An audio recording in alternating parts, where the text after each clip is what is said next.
3절까지 말씀입니다. 오늘은 4월 4일 수요일 저녁입니다.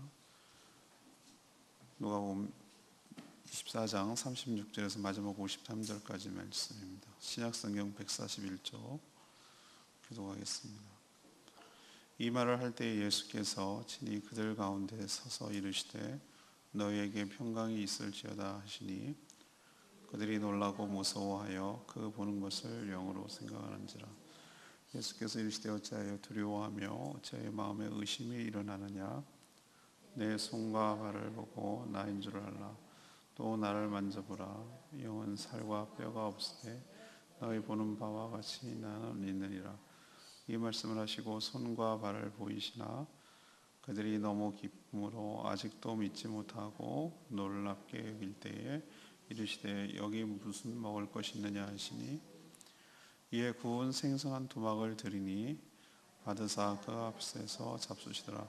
또 이르시되 내가 너희와 함께 있을 때에 너희에게 말한 바 곧 모세의 율법과 선지자의 글과 시편에 나를 가리켜 기록된 모든 것이 이루어져야 하리라 한 말이 이것이라 하시고 이에 그들의 마음을 열어 성경을 깨닫게 하시고 또 이르시되 이같이 그리스도가 고난을 받고 제3일에 죽은 자 가운데서 살아날 것과 또 그의 이름으로 죄사함을 받게 하는 회개가 예루살렘에서 시작하여 모든 족속에게 전파될 것이 기록되었으니 너희는 이 모든 일의 증인이라.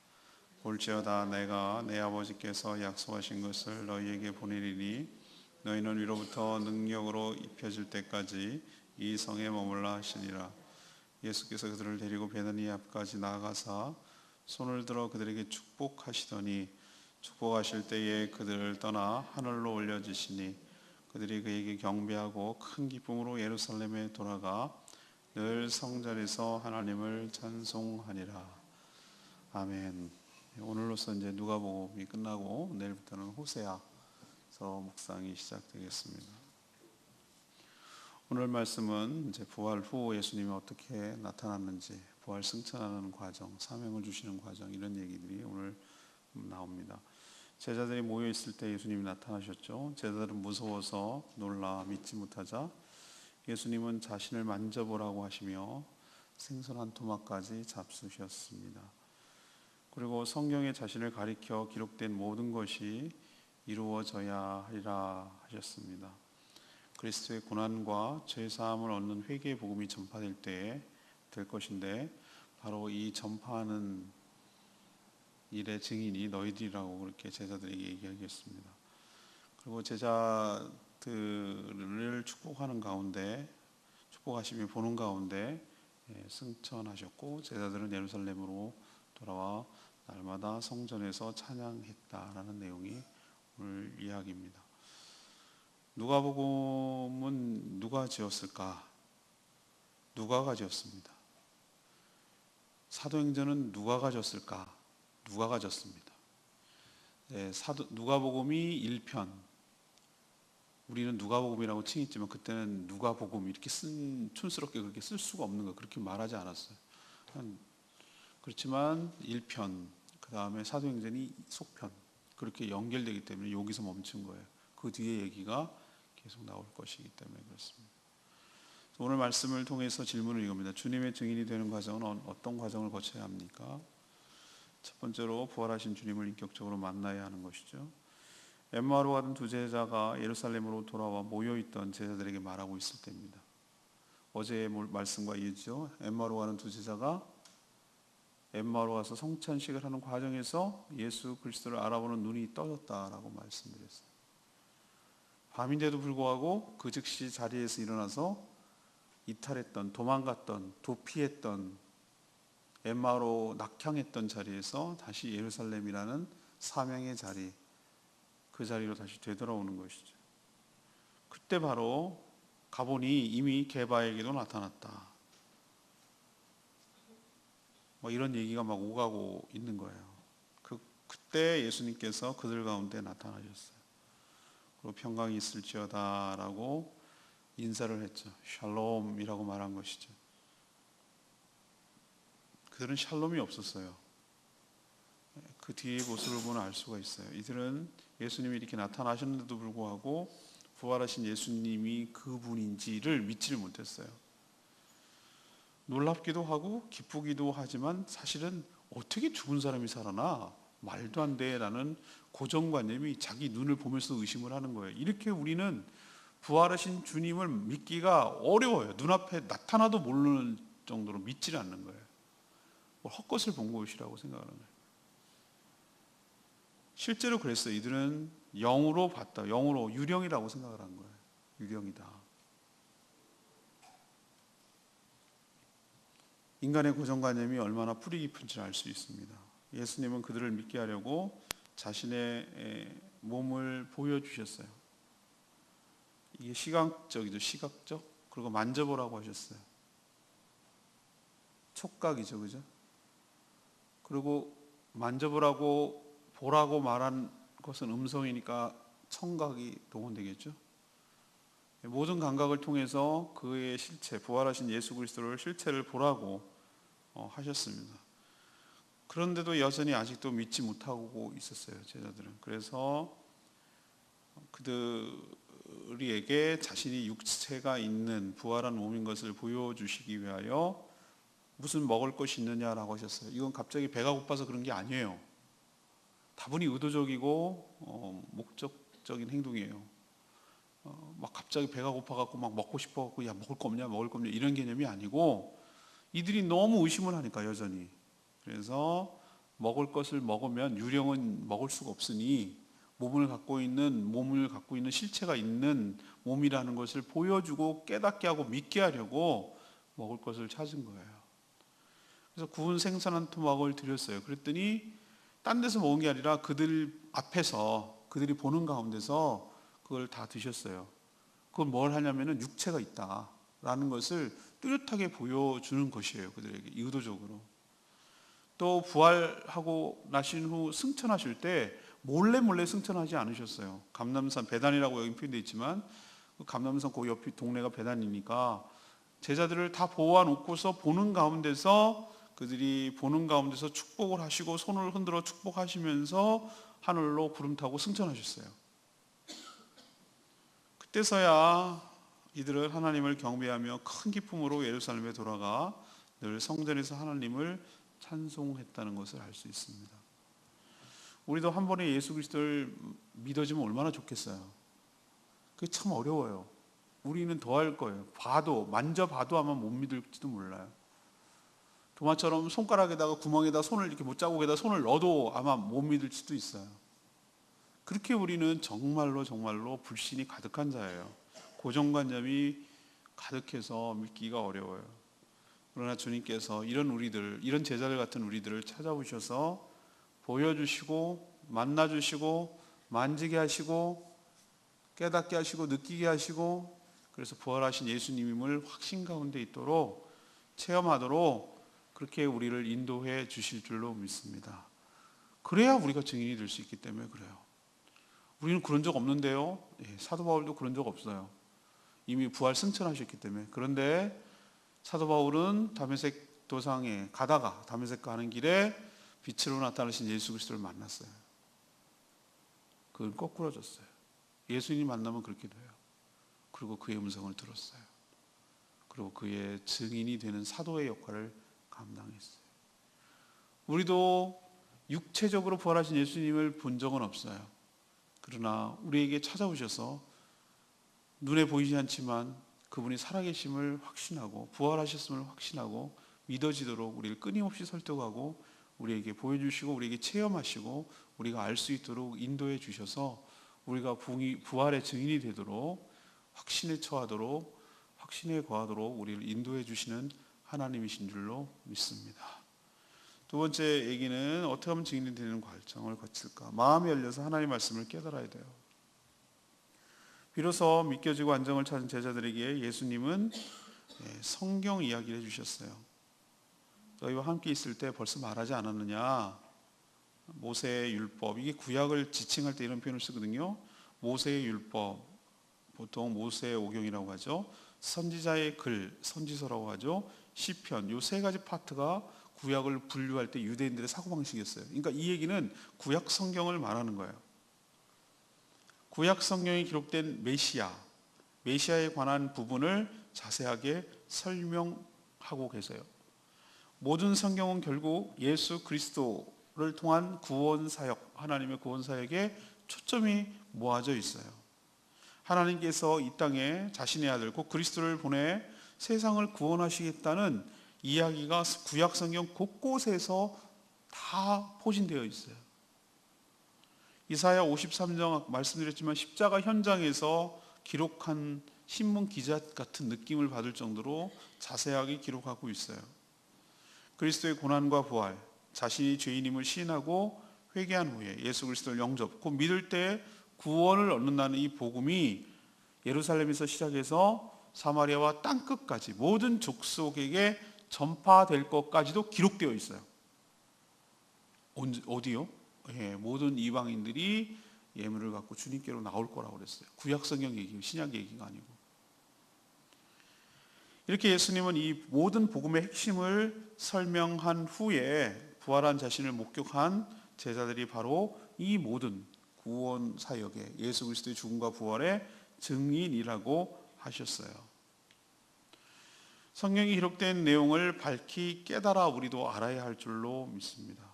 복음을 전파하는 증인이어야 하기 때문에 그냥 무조건 전하는 것이 아니라 말씀을 기반으로 말씀에 근거해서 말씀을 통해서 우리도 복음을 전해야 될 줄로 압니다.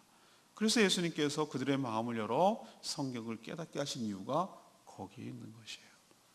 여러분도 말씀을 밝히 알아 깨닫는 여러분 되시기를 축복합니다. 그래야 복음을 전할 수 있기 때문에 그래요. 마지막으로 위로부터 내리는 성령의 능력을 덧입어야 할 줄로 압니다. 예수님은 성경 말씀을 풀어 자세히 설명하신 후 곧바로 증인의 삶을 살라고 하지 않으셨어요.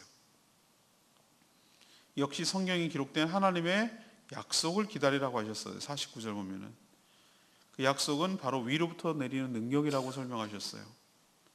위로부터 내리는 능력이 뭡니까? 바로 성령이에요. 성령을 덧입을 때까지 예루살렘 성에서 머물라고 하셨어요. 왜 그런가? 예수님은 제자들이 성경을 안다고 해서 증인의 삶을 살기에는 역부족이라는 것을 알고 계셨어요. 제자의 그들의 힘이 아닌, 우리는 제자들이 얼마나 많은 시행착오와 실패를 했는지 베드로를 보면 알잖아요. 큰 소리 빵빵 치고 장담한다고 신앙생활 잘하는 거 아니라고 실증적으로 검증이 벌써 됐잖아요.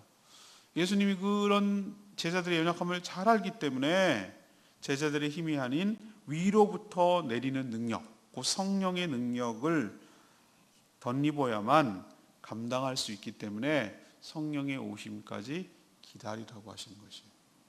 예수님이 부활하시고 승천한 때가 부활 후 며칠 만입니까? 가르쳐 줬는데요, 제가 생명의 삶 때 며칠만? 모르시는 게 감사한 거죠.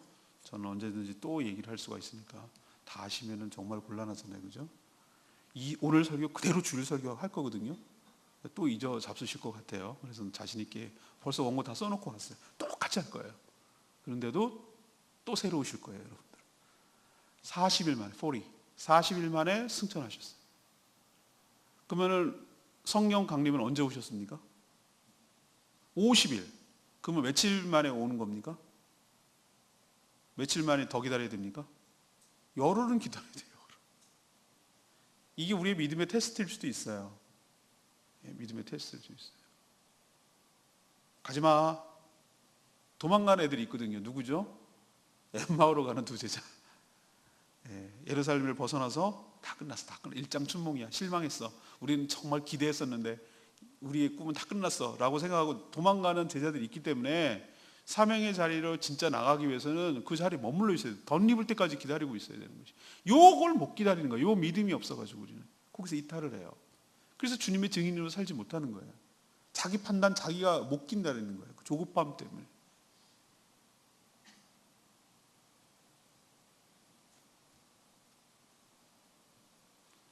예수님은 하늘 올라가시면서 그 예수 그리스도의 증인으로 살아갈 제자들을 손을 들어 축복하셨어요.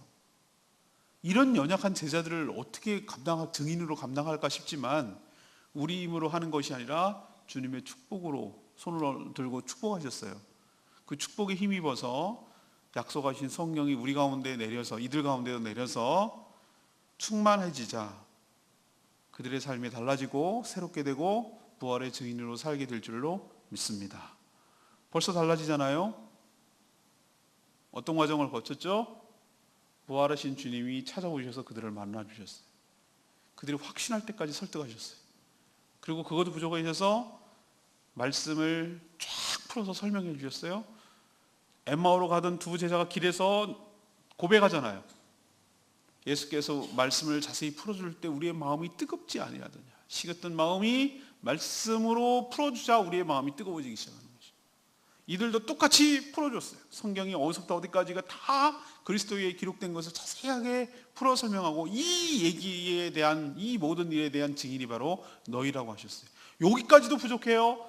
위로부터 내리는 성령을 덧입혀 주셨어요. 그러자 그들이 이제 좀 더 힘을 얻고 이들이 하는 거 보세요. 52절에 그에게 경배하고 승천하시는 주님을 경배하고, 이제는 앞에 어떻게 나왔죠? 37절에 놀라고 무서워하고, 38절에 두려워하고 의심하고, 41절에 기쁘거나 아직도 믿지 못하고 놀라기만 하고, 이게 바로 확신에 거하지 못한 제자들의 모습이고 우리들의 모습이에요.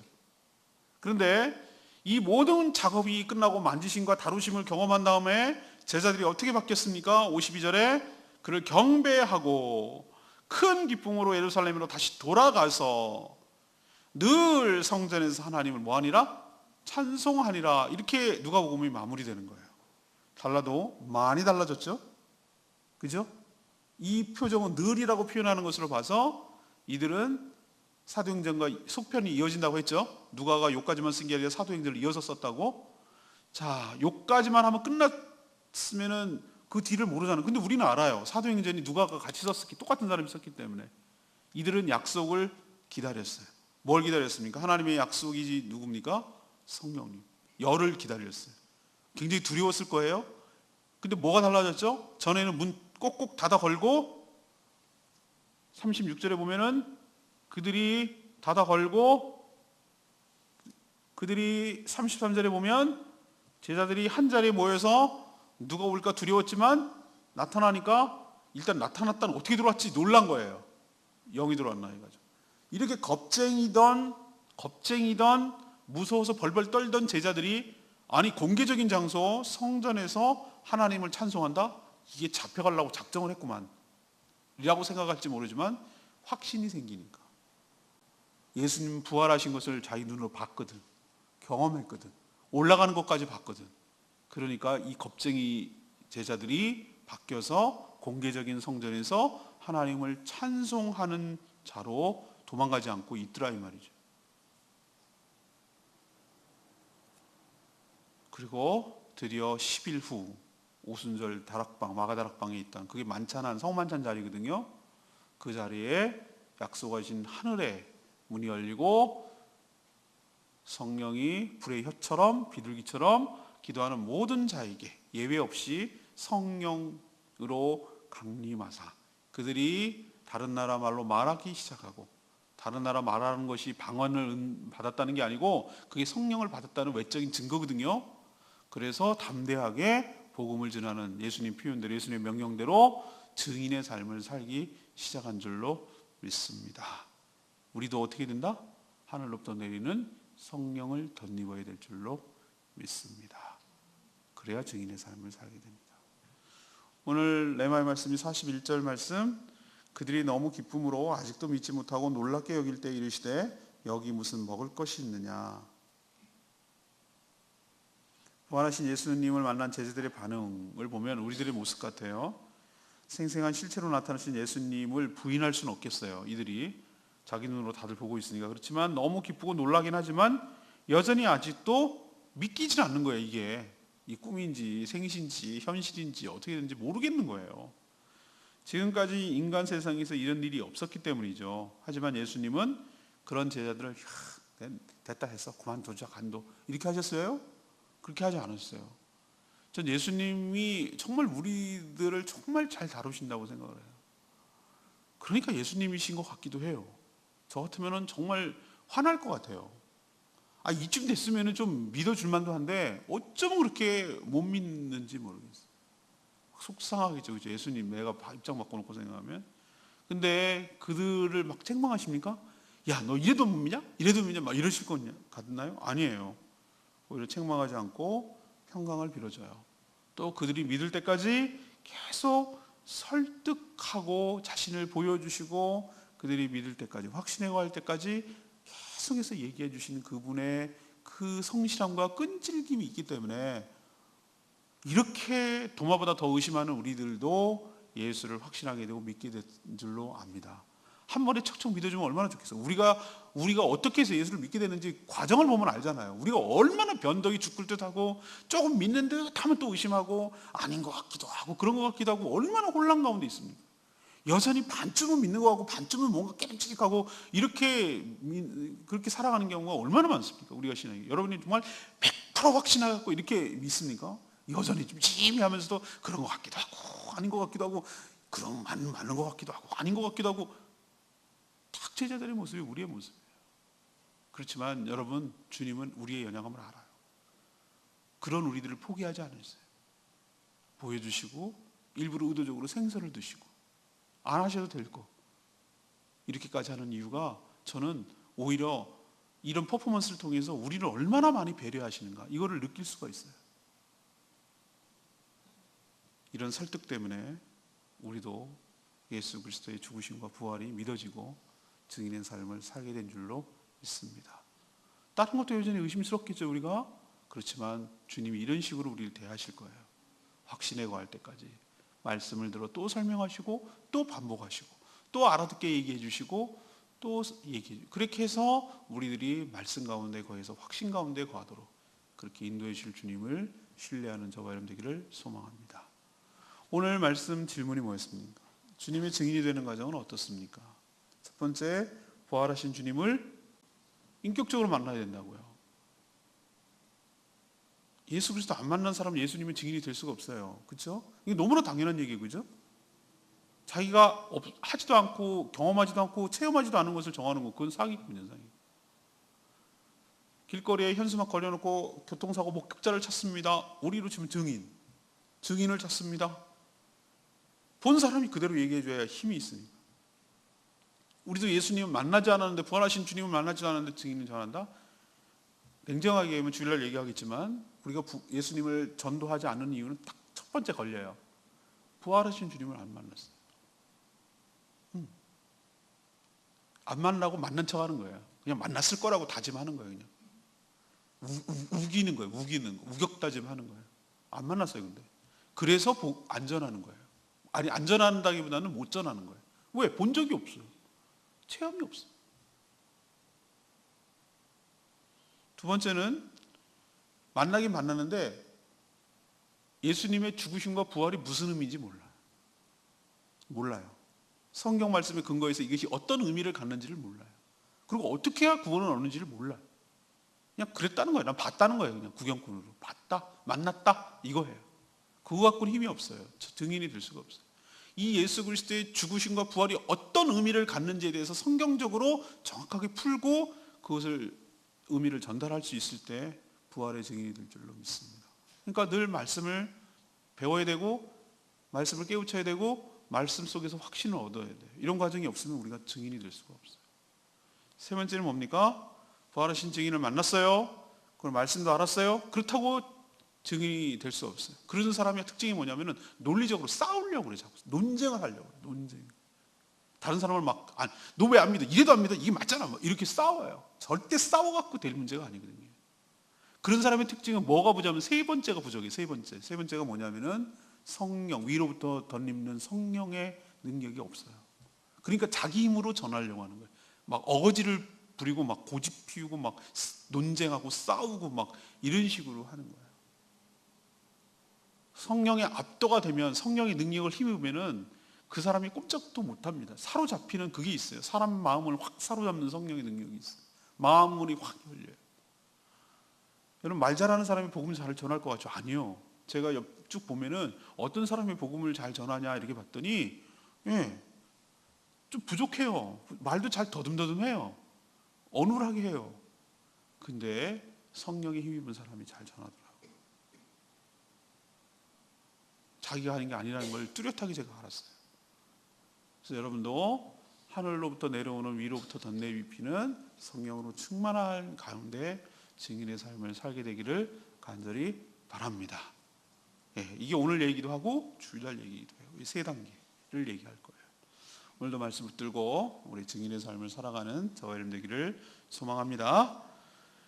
오늘 말씀 붙들고 기도하기 전에 463장 찬양집 부르고 기도하겠습니다.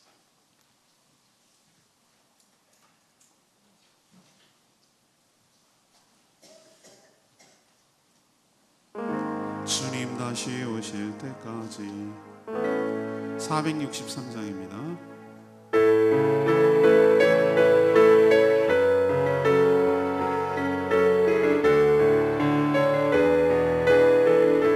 주님 다시 오실 때까지 주님 다시 오실 때까지 나는 이 길을 가리라. 좁은 길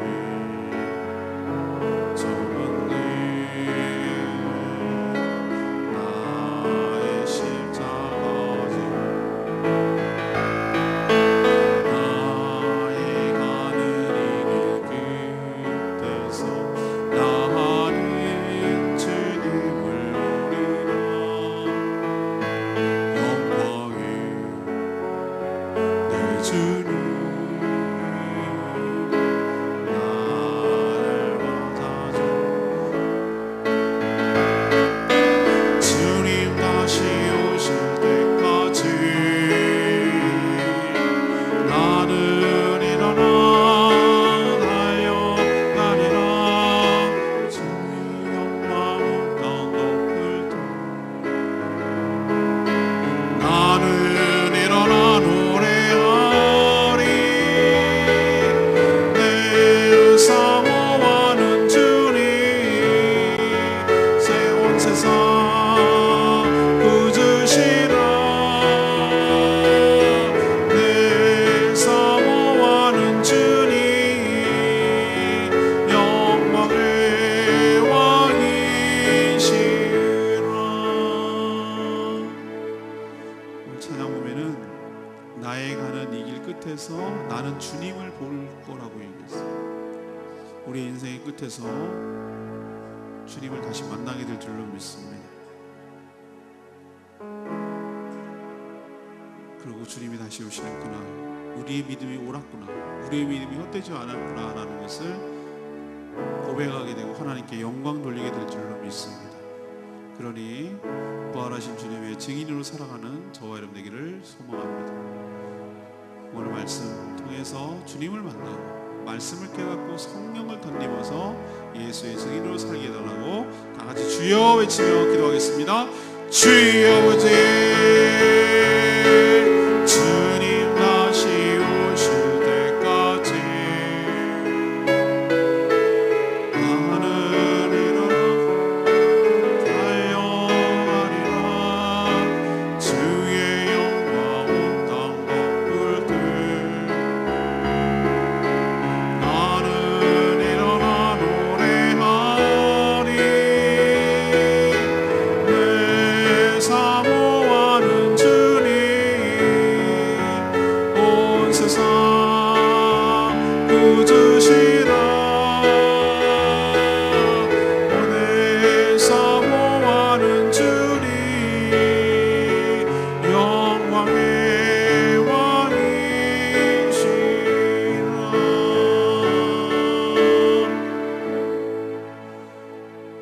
하나님, 저희도 주님의 증인으로 삼아주시니 참 감사합니다. 그러나 주님의 증인이 되기 위해 부활하시고 살아계신 주님을 인격적으로 만나게 하시고 확신에 거하게 하여 주시옵소서. 여전히 놀랍게 생각하지만 믿기지 않는 저희들을 불쌍히 여겨주시고 계속 보여주시고 믿어지게 하여 주시옵소서. 성경에 나온 예수 그리스도에 대한 말씀이 이해되고 믿어지게 하시고, 그래서 그 말씀을 바탕으로 복음을 전해 다른 사람들의 영혼도 구원 얻는데 쓰임받게 하여 주시옵소서. 무엇보다도 우리에게 위로부터 내리는 성령의 능력을 덧입게 하여 주시고, 우리 힘이 아닌 성령의 능력으로 증인의 삶을 살게 하여 주시옵소서. 오늘도 간구하는 기도마다 응답하여 주시기를 원하옵고 예수 그리스도의 이름으로 기도합니다. 아멘.